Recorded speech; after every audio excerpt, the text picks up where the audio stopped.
Hello gamers, it is me, J10-4, and if you have watched a couple of my videos, I'm sure you've been able to figure out that I am a massive Star Wars fan. It's not really something that I've tried to hide in my videos, and being a Star Wars fan, we have been very gifted in the terms of video games over the years, where a lot of other media franchises haven't been so lucky. Star Wars having games like KOTOR, which isn't just considered an amazing Star Wars game, but also one of the best roleplay games ever made. And then there is, of course, SWTOR, which at the time of its release was one of the most expensive games ever made, and a game that is very close to my heart. And then there is the EA Battlefront games that were hated at the start, but have become more kind of accepted within the community. And then another game that is also very important to me and many of people's childhoods, that being the OG Battlefront games, being Star Wars Battlefront 2, and more importantly, Star Wars Battlefront 2. I said Star Wars Battlefront 2 twice there, obviously the first one was meant to be 1. These games being some of the best of the PS1/2 era. So when I found out that they were being re-released, let's just say I was more than excited for them.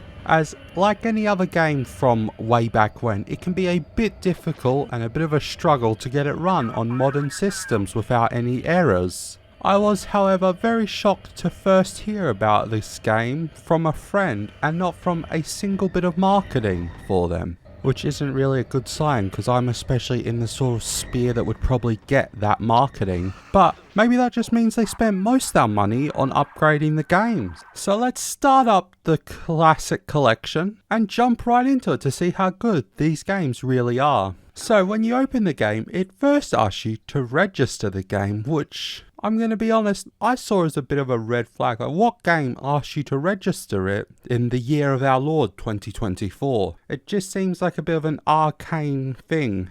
Now, this being a collection implies that there are 2 or more games, and it does, of course, Battlefront 1 and Battlefront 2. So I started with Battlefront 2. Because I can't count properly, and that game is one that I enjoy more than Battlefront 1. But for the purposes of the video, and I guess it's kind of more logical, we will start with Battlefront 1. So I first checked out the single player story whilst waiting for my mate to get on, and well, okay, now, something I didn't know of at the time and got a little upset about at first is that this was a lot more heavily relying on the word re-release than it is a remake or a remaster, as it looks basically the exact same as the OG version.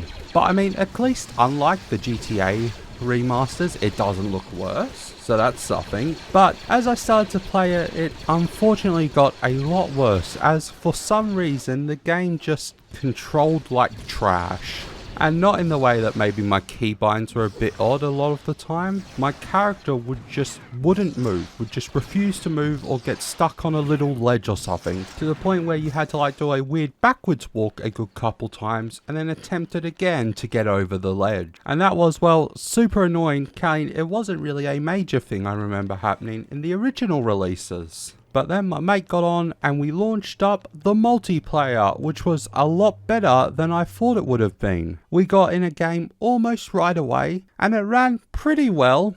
I mean, we lost by a lot, but that's probably more to do with the fact that I'm a terrible gamer. But also, when in the multiplayer, I never ran into that aforementioned movement glitch of getting stuck on things, so maybe it was just a single player thing, or maybe even a map based thing, like maybe just that map's mesh was all a bit wacky. So now, back in time to the future game, when I first played Battlefront 2, a game that I believe was my first ever experience of an online game as a wee child. But first, once again, let's quickly talk about the single player. Unlike my time with Battlefront 1, I didn't have any major movement problems in the story. I got stuck on a ledge of a platform like once as Mace Windu, and also found the piloting of starship controls to be a bit off-putting, but I think that's just flying on mouse and keyboard and something that would probably have been a lot better if I just took the time to plug in my controller. And I just forgot over all the years of how much I enjoyed Battlefront 2's story. It was kind of like Star Wars The Clone Wars before Star Wars The Clone Wars, where we got to take a somewhat limited look at the scope of clones with emotions, and sort of what they fought throughout their mindless battles, with the game taking place from journal entries about battles that the 501st took part in. And back then we never really got a look at the clones as individuals, as they are just legitimately clones, and that's how they were treated for a long time in the series. And this just feels like a good bridge to get us from where we were before to get us where we are now, with amazing stories from Star Wars The Clone Wars, with stories of that like Fives and Cut.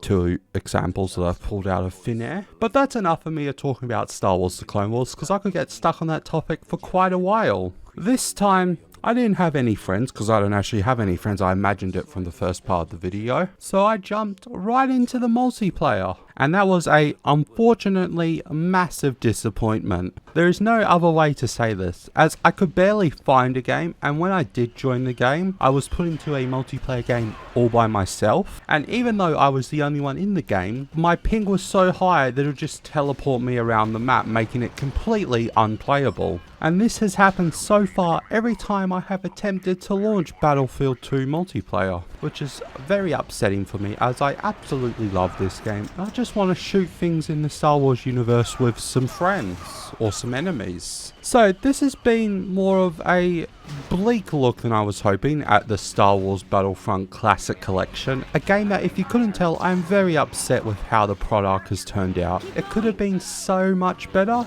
if it just worked, because the 2 games in its collection are some of the best games out there from its time. And with saying all of this, I'm still going to play this game probably a lot, but I understand this is mainly powered by the nostalgia I have for the previous titles and installments. But that's okay. Just being able to play these games is an improvement on the OGs, as every time I would launch Battlefront 2, just nothing would load. There'd be no textures on the map. So I mean, it is playable, which is better than the other 2 just seen in my Steam library collecting dust. But anyways, I'm sure even some of you have games that you would play solely based on nostalgia, even if you look back with hindsight, or if the newest releases of them aren't the best. And if there is a game like that, let me know in the comments below. I mean, I'm sure a lot of us, Call of Duty had us in a chokehold for a very long time. I mean, I didn't get out till what?